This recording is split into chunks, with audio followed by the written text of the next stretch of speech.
Slotkin is recognized for 5 minutes. Thank you. Thanks for being here. And for those who don't know, happy Punchki Day. That's a big holiday in Michigan. I have punchkis over here for anyone who wants them. It's like a Polish jelly donut that we all celebrate with. Okay, they're over here, guys. Okay, so I guess, what is going on between Russia and Ukraine is so incredibly unbelievable to watch, both the Russian decision and calculus to do this, the Ukrainian resistance, which is formidable, and then the way that it has galvanized the international community. And I will say that over multiple administrations, Democrat and Republican, we have tried to minimize, basically since the Cold War, friction with Putin and with Russia in the hopes that it wouldn't exacerbate a problem, it wouldn't inspire retribution for the Russians. And I guess I just feel like that era is over, that all of our attempts to minimize friction didn't mean anything. And he went ahead and made this move. And I think it's a sea change for how both the Defense Department and the State Department should think about our presence in Europe, our assistance to Europe.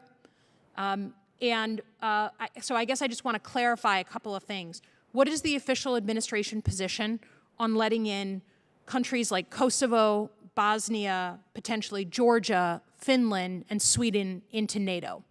Very quickly. Thank you. Couldn't agree more, Congresswoman, that we're in a different ballgame right now, and we all need to step back and assess that.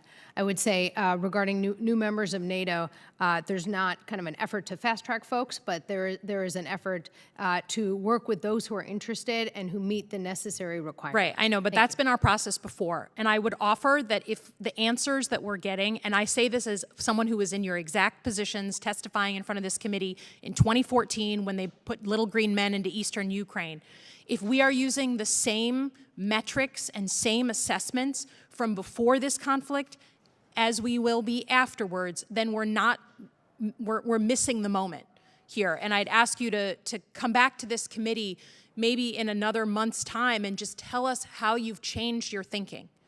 And I would strongly advocate that we seriously consider a different approach to letting folks into NATO and not slow roll those who we're just trying to drag out, and I've done it myself. Number two, the buildup in the Baltics. Couldn't agree more with my colleagues who have talked about putting more force in right now.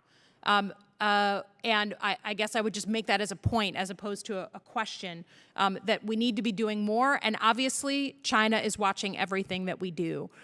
But I know we're right in the middle of this. It's still a very fresh and new event, but for any administration to go through this, we have to completely reevaluate deterrence and how we reestablish it. And I'd ask that we have folks come back to the committee to present on that.